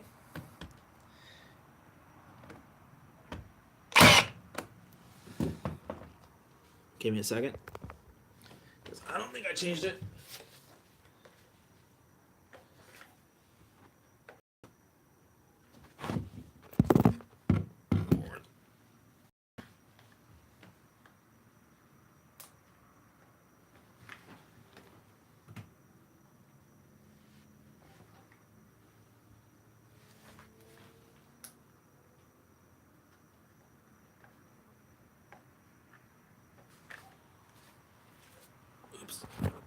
The only thing that I don't like about it is that the depth selector is kind of tough. It could be just my hands, because I have really soft hands. But just change it. So my tip is, with this gun, is that if it's not sinking the nail all the way, or it's sinking it too much, just take or remove the no-mar tip. Place or remove the no-mar tip. So here, I have the no-mar tip on, and even though I had the depth set all the way down, just take the no-mar tip off. And the no-mar tip on, off with the depth all the way down, you can't even see the head of the nail. So you would have to raise the head of the nail. So we know that with this combination of wood, right? With this combination of wood, I would have to remove this because it creates an additional gap. So what does that mean? If you're making an angle, just keep the no-mar tip off. Okay? And I'm doing this with one hand in a weird position, but right? So I didn't sink that one, but I synced that one.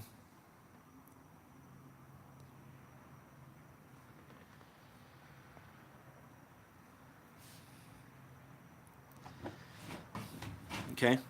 So if you come up and you go like this,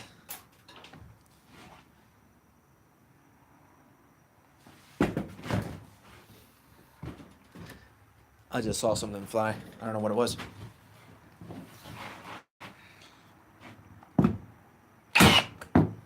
It sinks it all the way down. But if I put the no-mar tip on there, and even if the depth is all the way down, it creates that additional space in between the wood and the nailer, and it might not sink it all the way. So that's one thing that I've noticed. Like, this is the only thing, is just the spacing between the gun and the material matters how well it's going to sink it. But the consistency of which it sinks it is rather consistent. Once you have it set and you know what's going on, you'll sink all of them. Okay? See there, depth all the way down, but I have the no-mar tip. If I take the no-mar tip off, it'll sink it. So that's the one thing. The one thing that I just have to point out. But I'll take that. I'll take that compared to a pneumatic nailer's inconsistencies any day. Because we're finding out we will buy all these different nailers. And rigid was our favorite one, nailer, but then we broke it. So we ended up getting more. Okay? Another one. So we got a Bostish now, right? Which is basically a DeWalt. And so just, that's the one thing, right? That with a pneumatic nailer, you have to worry about airline leakage, right? So if the air is leaking, then you're not going to be consistent. The constant compressor running because it needs air, right? The leaking between the bottom of the gun, so the line, the compressor itself, the fitting, which is always blowing air, and it's just a lot of hassle.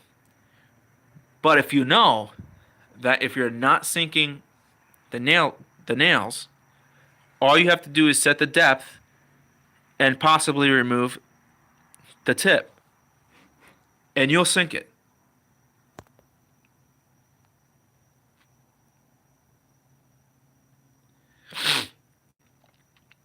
It's fine, Jason, no problem. Mark it at 149 as the end of the thing, and you can come back and watch it. I'll probably make it.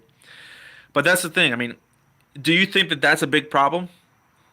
I mean, this is OSB between marine grade plywood and a 2x4, and it's wet.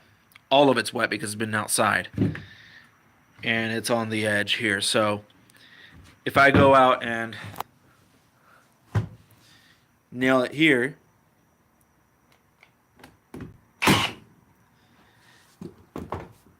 it's mainly the 2x4 that's causing the issue, right? But for baseboards and everything else, even oak, red oak, which we have here,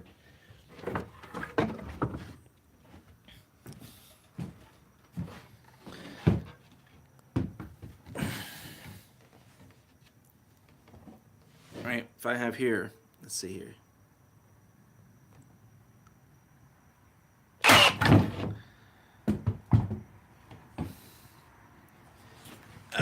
That kind of bounced on me. Sorry, guys.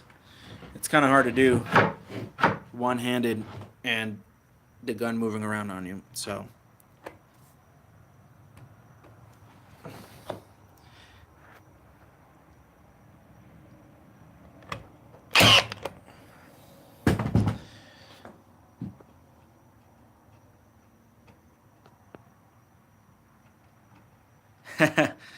so with that being said, sometimes like just take off the Nomar tip, and then it'll sink it, right? Especially on the harder woods.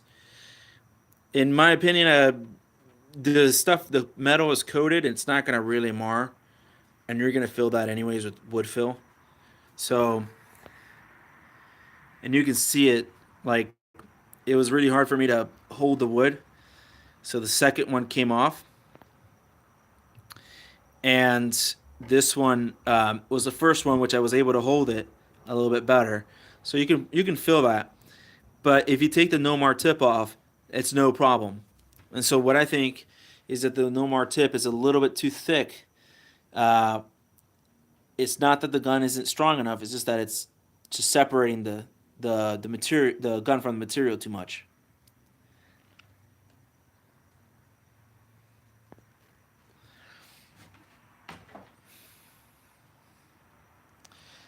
But this is this is one of the things. That's one of the finicky parts that so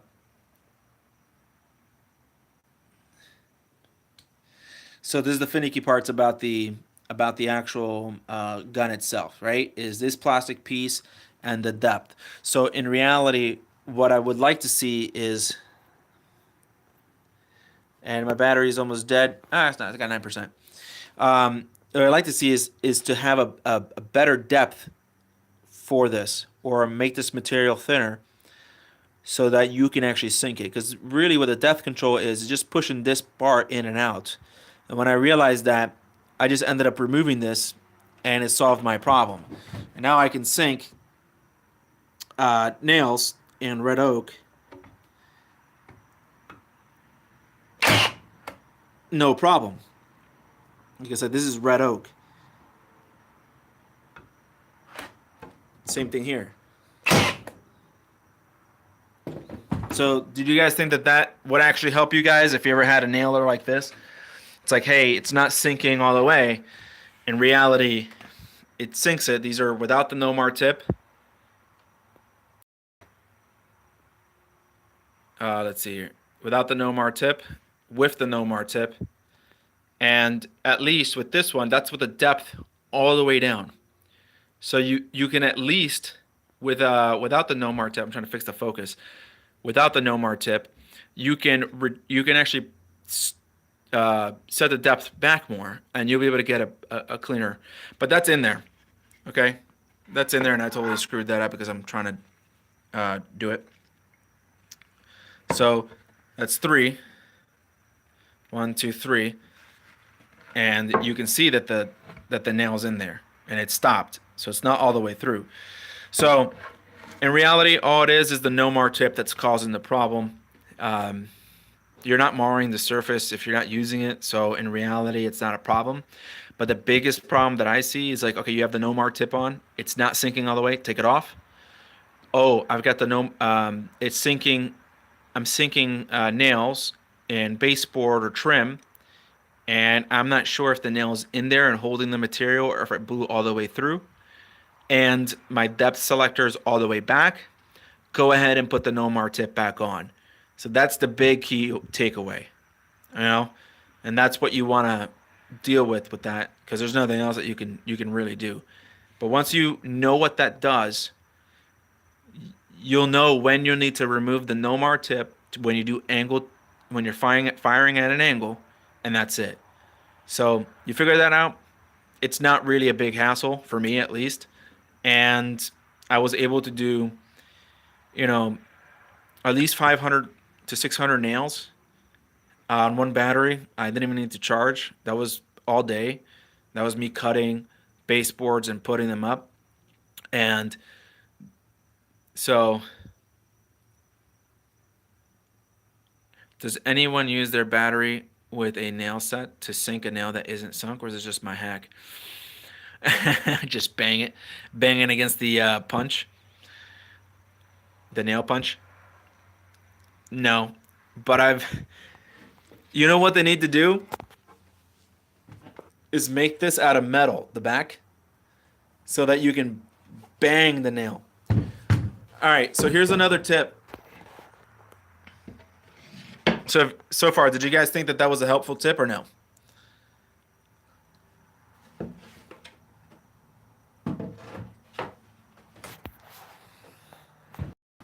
Sorry if that explanation took a little bit longer than I wanted. Okay, so let me get you another tip found, because since the gun is a little bulky, let me see if I can set it up here.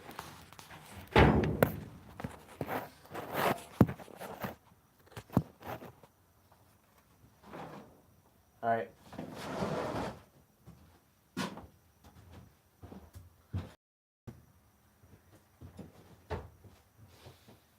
Give me a.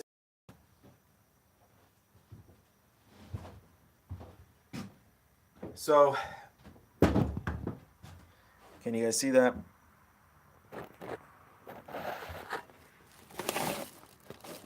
Let's do this and do some balancing act.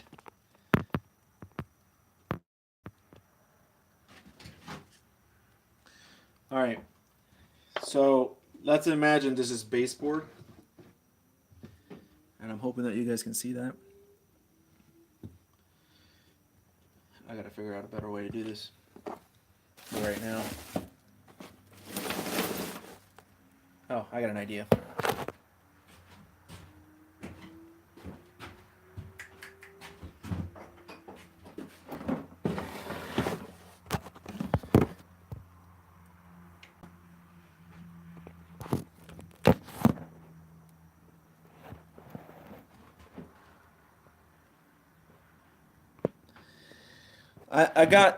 I got that.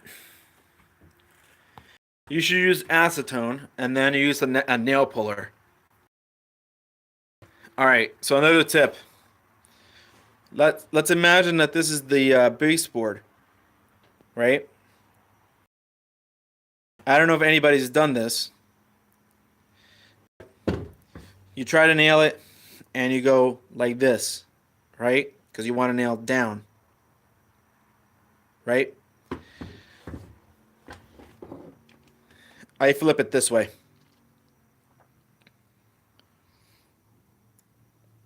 Flip it this way and nail it. Or you can still do it this way, it's not a problem. Like that. But since the tool is heavy sometimes, it's got the soft pad on the head. See? It's kind of perfect. So what I've done is I just been, this is a little bit better here. Let me do this.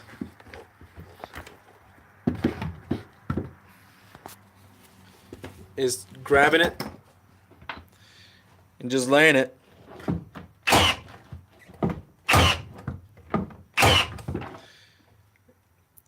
Just, I've been shooting it like this and using my pinky. Because you're there on your knees.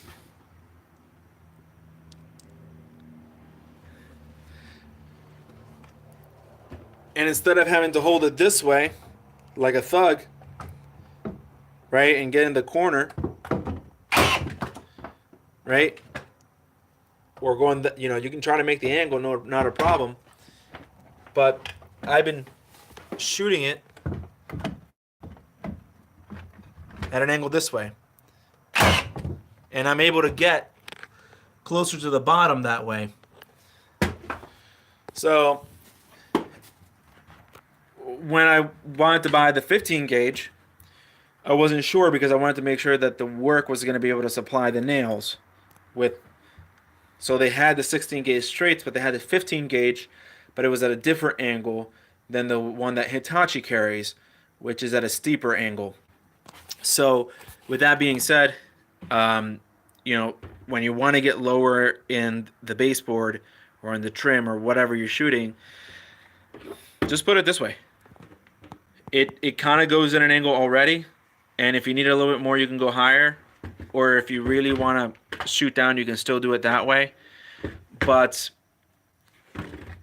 I went all day like this.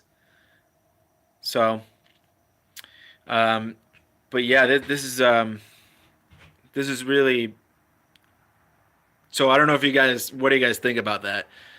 But I was having too much fun, just like people looking at me weird, grabbing it and shooting with my pinky, like if I was in, I don't know what that anime was. It was so weird. Anyways, you go in and you start shooting it, and when you're shooting like 600 or 700 nails, I mean, because you're over 1,000 nails a day, I don't think you'll do, to be honest. Um, People say they do 1,000 nails, but you're talking about a full box of nails, and it was just 3/4 of the way through, so that's more than 500. And I did 4 rooms. I did portions of the living room, and I did smaller stuff. So, do I recommend it? Yes. Does it have its quirks? Yes. Safety features are one of a big quirk. If you hold it down for too long, it'll not shoot. So just take it off, put it back on. It does have a lock. That's not a problem. And it also has, different selectors. It shoots much faster than the DeWalt. The DeWalt one's very slow, the flywheel ones, and it syncs better than the Makita ones. Look at the um, uh, what's this guy's name? Tool Review Zone, TRZ or whatever. It's just, I really like it. It really does a good job, and all of them have the same motor. And the way that it works, it's compressing it's an air spring. It's compressed air. All right. I'm back because it disconnected again. Anyways, that's pretty much the 16 gauge nailer. Um, Tips, things, little quirks that it has. So really, just if you ever buy one, just keep in mind that thing will be the most frustrating part. But once you figure that it's not really a problem, I don't know. I think we'll be happy with it. And anyone that's seen me use it at work, because like I said, I do multiple things. I don't just work on boats. He They realized that it was such a great benefit able to work earlier in the morning, leave earlier um, in the day because you got done faster. We literally would get done faster. I keep getting disconnected. Um, because we didn't have to deal with the air hose or the compressor, or we didn't turn the compressor on for 2 weeks straight because of all the stuff that we've been able to do with the cordless nailer. And the battery lasted me all day because, like I said, it was under 1,000 nails per day. So just put it on the charger, and we were done. So the Redman, guys, um, sorry about the disconnect. My app started acting weird, so I'm back. Um, if acting weird, so I'm back. Um, if you're thinking about the pass loads, look, no maintenance. This thing is consistent, really consistent, and you're talking about contractors who are using it, who got to play around with it, who really like it. And the thing I got to tell you, their warranty is great. And something I've been noticing, I've been looking at people who have these for real pros. Like, I mean, these guys really know what. Noticing, I've been looking at people who have these for real pros. Like, I mean, these guys really know what they're doing, and they're using it. They really like it. They haven't had to warranty it, but they had other tools from Hitachi, and they've been able to warranty their tools. And there's no questions asked. They got a problem, and they've been able to warranty their tools. And there's no questions asked. They got a problem, and you send it in, and that's it. So no maintenance, no jams. It's just amazing what they've been able to do with the nailer. No jams. It's just amazing what they've been able to do with the nailers. It's just amazing. Um, and like I said, so I got one just for woodworking. It's my 18. And I'm gonna get the 23 gauge for when I go do um, baseboards as well, because what you do with the baseboards is when you're doing like a post, um, you got a post and you got to put like the four corners on the post. You really want to make sure they're square. The pin nailer is perfect just to hold it in without that much recoil. So, um, you know, what you guys can do now is what I put in my toast. Margarine. Yeah, I didn't know that we were eating margarine. I thought it was butter until I found out what butter was. Yeah, that's what I put on my toast. No jam. And then I found out that you put jam on. So, is VCG live right now?